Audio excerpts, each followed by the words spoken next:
आप सभी को सुबह का नमस्कार। देखिए कितनी बेहतरीन सुबह सूर्य देवता निकल रहे हैं। ये प्रकृति में नया जन्म होता है सुबह का। और ये दृश्य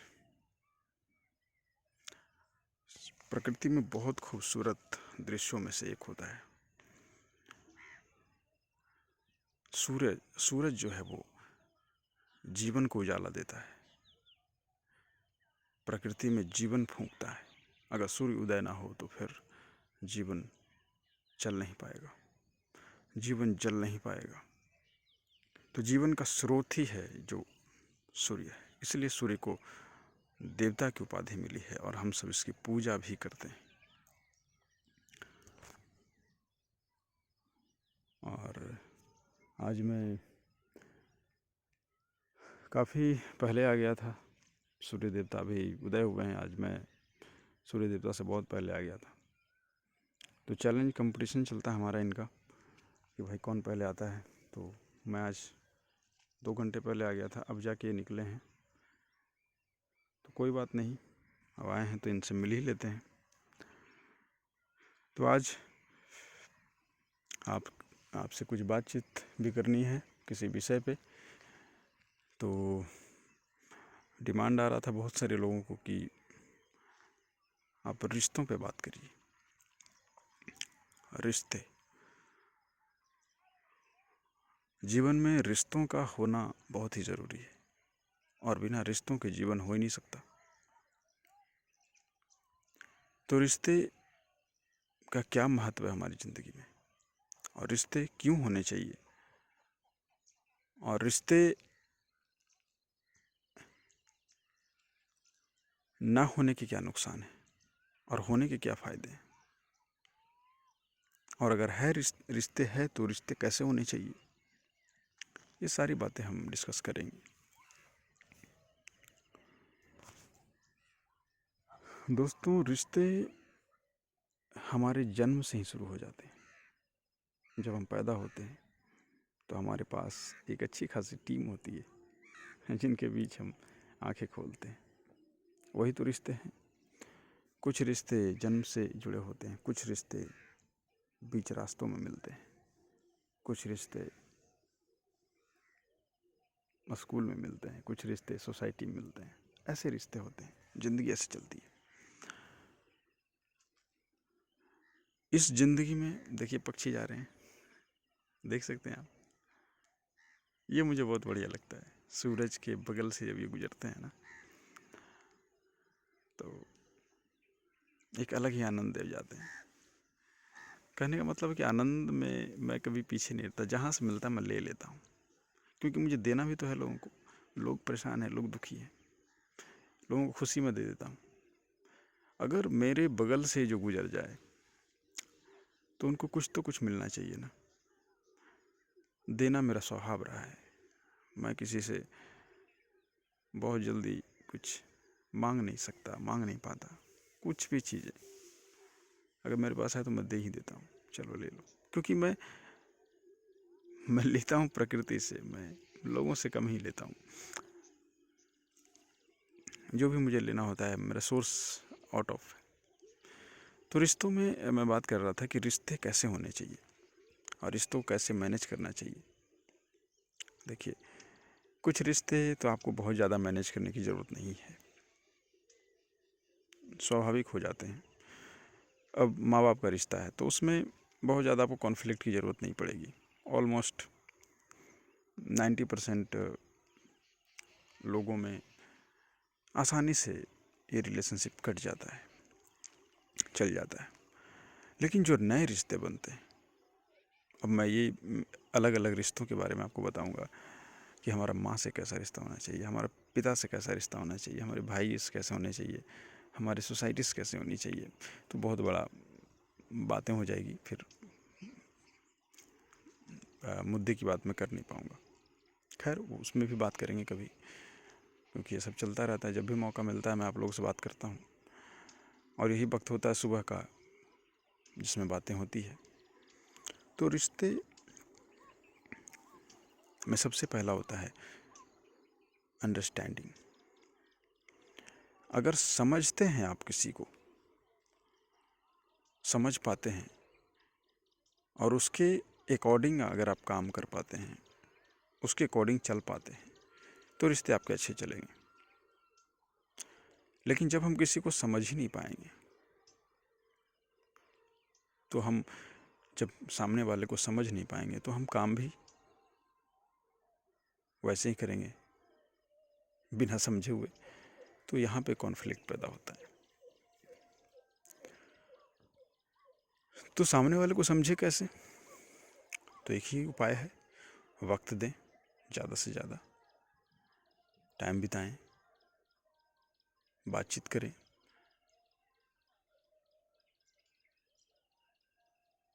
बातचीत के दौरान आप सारी चीज़ें की जानकारी लें। कुछ चीज़ें बताई भी जा सकती हैं, कुछ चीज़ें स्वभाव से भी समझ आती हैं। जो आदमी बिहेव करता है, रिएक्ट करता है, उसी हिसाब से तो हम समझते हैं कि कब गुस्सा आता है, कब प्यार आता है, कब भूख लगती है, कब नींद आती है। तो हम देख के भी समझ सकते हैं बहुत सारी चीज़ें। तो एब्जॉर्व कहने का मतलब है किसी भी चीज़ को गहराई से एब्जॉर्व करना।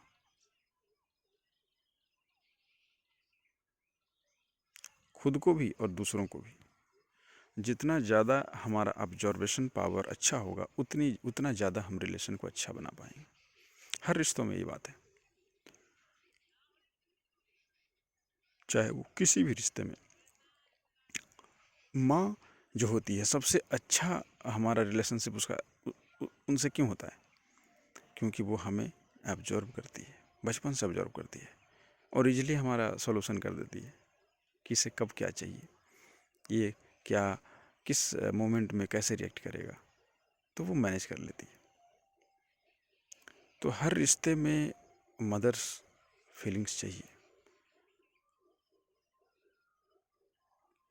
क्योंकि माँ ही होती है जो सबसे ज़्यादा प्यार आपको देती है ज़िंदगी में। उससे ज़्यादा प्यार आपको कोई नहीं दे सकता, असंभव है। जैसे मैंने माँ पे एक बुक्स मैंने लिखी है और मेरा अभी जारी है, अभी पूरा कंप्लीट नहीं हुआ। तो माँ के बारे में मैंने पूरा चरित्र चित्रण किया है कि उसकी सोच कैसी होती है। माँ का एक पूरा स्वरूप क्या होता है, और करीब करीब आधी ज़िंदगी तो इंसान माँ के साथ ही बिताता है। आधी ज़िंदगी फिर वो अपनी हमसफ़र, अपने साथी, अपने पार्टनर्स, अपने जो भी हैं उनके साथ बिताते हैं। तो समझ माँ हमें समझती है 20 साल, 25 साल, 30 साल से। तो वो 60 साल तक, 100 साल तक जब तक वो जीती है, वो हमें ईजिली मैनेज कर पाती है। उससे ज़्यादा मैनेज हमें कोई नहीं कर सकता, और न किसी ने किया भी नहीं जा सकता। क्योंकि ये सबसे बड़ी चीज़ है, उसमें पेशेंस भी होता है, धैर्य भी होता है। वो फटाफट डिसीजन नहीं लेती, थोड़ा वक्त देती है। और जो वक्त देगा, आपके साथ कोई भी घटना हो, मान लीजिए आपने किसी से झगड़ा कर लिया अपने घर में, रिश्ते में, अपने जिनसे आप बहुत प्यार करते हो, लेकिन अगर उस वक्त कुछ ऐसा रिएक्शन सामने वाला से मिल जाता है, तो हम रिश्तों को ख़त्म तक कर देते हैं। ये जो जुबान है ना, जुबान हमारी, ये ज़िंदगी में सबसे ख़तरनाक मोड़ पे हमें ले आती है। रिश्तों को सही से अगर आपको चलाना हो तो सबसे पहले गलतफहमियों से बचें। मेरा जो अनुभव है, गलतफहमियाँ अक्सर रिश्तों को ख़त्म कर देती है। गलतफहमियाँ होना ज़रूरी भी है, लेकिन उस पर पूरी तरीके से हमारा नियंत्रण होना चाहिए। जितना ज़्यादा नियंत्रण होगा, उतना ही ज़्यादा हम अच्छे से इसको मैनेज कर पाएंगे। जैसे माँ के साथ हमारी गलतफहमी होती है, फील किया होगा आपने, होती है थोड़ी बहुत। लगता है कि ये मुझे प्यार कम करती है, मेरे छोटे को ज़्यादा करती है, या उसको ज़्यादा करती है, होता है अक्सर। लेकिन फिर भी वो मैनेज कर लेती है, और वक्त मिलता है तो समझ भी आ जाता है।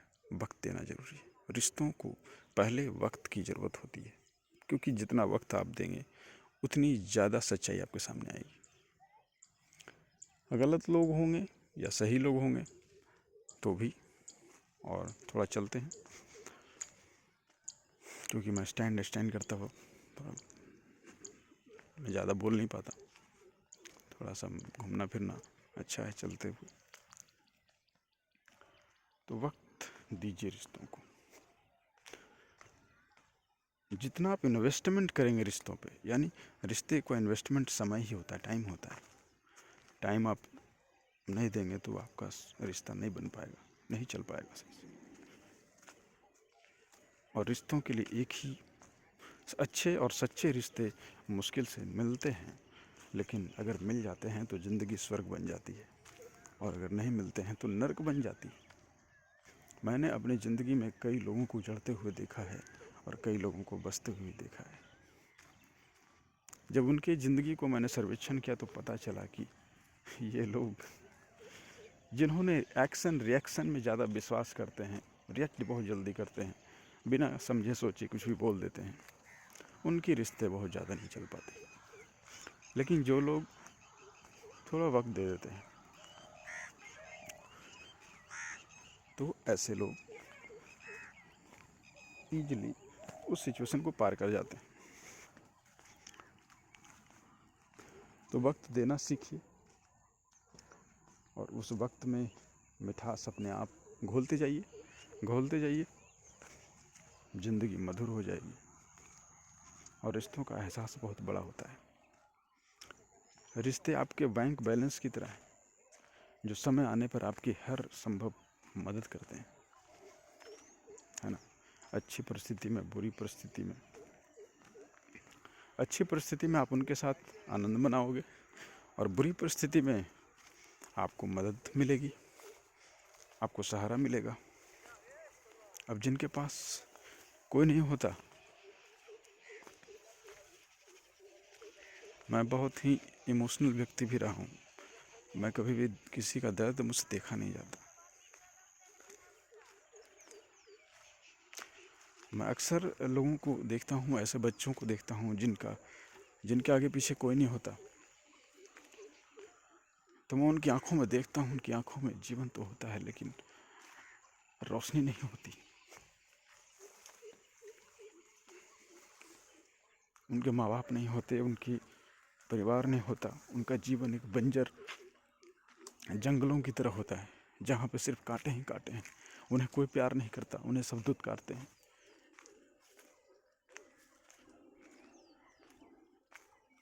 ये बहुत ही दुखद दृश्य होता है जीवन का। तो आपके पास रिश्ते हैं तो वो बहुत खुश नसीब हैं आप। उस रिश्तों को संभालना सीखिए, उस रिश्तों को प्यार करना सीखिए, उस रिश्तों को वक्त देना सीखिए, क्योंकि जब ये निकल जाएंगे तो आपके पास पछताने के अलावा कुछ भी ना होगा।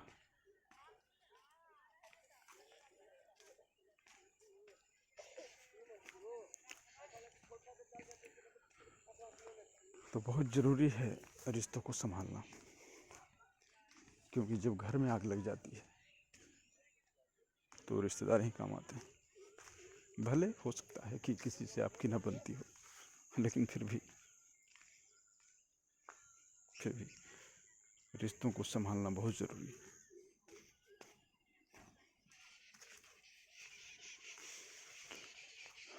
तो ये थी कुछ बातें रिश्तों के लिए। रिश्तों में प्यार बनाए रखिए, लोगों से उम्मीदें कम रखिए, देना सीखिए। लोग ये उम्मीद बहुत ज़्यादा कर लेते हैं, ये वजह होता है रिश्तों के टूटने का। ठीक है, हम उम्मीद की, अगर किसी से हमने उम्मीद किया, किसी ने पूरा नहीं किया तो ठीक है ना, हो सकता है सामने वाले को मजबूरी हो सकता है कि हमारी बात उन्हें समझ ना आई हो। जैसे हम भी देखते हैं कि कई बार हम माँ से कुछ डिमांड कर देते हैं या पापा से डिमांड कर देते हैं, तो वो कहते हैं नहीं कर पाऊँगा, लेकिन मैं उनकी सिचुएशन समझने का प्रयास नहीं करता, जिद कर लेते हैं कि हमें ये चाहिए। इसका मतलब ये नहीं कि वो रिश्ते ठीक नहीं, रिश्ते हैं, लेकिन हो सकता है कि वो वक्त सही ना हो किसी चीज़ को पूरा करने का। इसलिए एक्सपेक्टेशन बहुत कम करना सीखें अपने खुद के दूसरों से। जितना कम आपका एक्सपेक्टेशन होगा उतना ही ज़्यादा आपके रिश्तों में मिठास बढ़ेगी। एक ही फार्मूला है, give respect and take respect. जो आप देंगे वही आपको मिलेगा। जितना प्यार दे सकते हैं लोगों को, सामने वाले को दे दीजिए, कुछ नहीं जाता। एक्सपेक्टेशन रख के मत दीजिए कि हमें भी मिलेगा। अगर आपका प्रोजेक्शन सही होगा तो कहते हैं प्रकृति में जो भी आप फेंकोगे वो वापस लौट के आता है। तो लौट के आएगा, चिंता उसकी मत करना, लौट के आएगा। इसलिए ज़रूरी है कि आप सब्र रखें और अपना 100% दें। मैं 100% देता हूँ किसी को भी। मैं ये नहीं रखता कि ये भी मुझे देगा फ्यूचर में या नहीं देगा, मैं इसका हिसाब नहीं लगाता, बस दे देता हूँ। जितना मान सम्मान हो उसके दे देता हूँ, प्यार दे देता हूँ। क्योंकि जिसके पास जो होगा वही तो देगा। अगर मेरे पास 5 रुपए हैं और आप मुझसे 50 मांगोगे तो मैं कहाँ से दूंगा। अगर 1 रुपये मांगो तो जरूर दे सकता हूँ, 2 रुपये मांगो तब भी दे सकता हूँ, 5 मांगो तब भी दे सकता हूँ, लेकिन 50 मांगो तो ना दूंगा ना। तो ये होता है। तो आप देना सीखो 100%। और एक मैं कहानी सुनाता हूँ। एक वक्त जब रामानुजन, जो हमारे भारत के बहुत बड़े गणितज्ञ थे, मैथमेटिशियन थे, बहुत ही जेंटलमैन थे वो, कहते हैं कि पैसों से ही सब कुछ नहीं होता। एक बार वो गुजर रहे थे रास्ते से, सुबह सुबह मॉर्निंग वॉक करने के लिए निकले। कुछ दूर पर चल के एक भिखारी उनसे मिला और कहा, बाबूजी कुछ दे दीजिए, कुछ पैसे दे दो, भूख लगी है। ये मतलब अपने स्तर से वो मांगा। रामानुजन जी ने कहा, मित्र मेरे पास अभी पैसे तो नहीं हैं, लेकिन तुम मुझे बहुत प्रिय हो और इस वक्त मेरे पास पैसे नहीं है, जब मुझे माफ़ करो। तो उस भिखारी ने कहा कि आपने जो दिया है वो आज तक मुझे किसी ने नहीं दिया। आपने मुझे मित्र कहा, इतना सम्मान दिया, इस सम्मान के लिए तो मैं अपनी जान भी आपको दे दूं। तो रामानुजन की आंखों में आंसू आ गए। उन्होंने उस वक्त उस जिंदगी से सीखा कि जरूर नहीं है कि हम किसी को पैसे से मदद करें। हम अगर किसी को अच्छे विचार, अच्छा प्यार, अच्छे रिश्ते हम देते हैं तो वो भी बहुत बड़ा दान होगा। प्रेम का दान करें, और जितना प्रेम का दान करेंगे उतना ज़्यादा आप ग्रेट बनते जाएंगे। तो चलिए, बहुत बातें हो चुकी, अब मैं घर को निकलूँगा। बहुत टहल लिया है ना। तो आज का सेशन यहीं तक, फिर मिलेंगे अगले विषय पे। नमस्कार, धन्यवाद, सुप्रभात।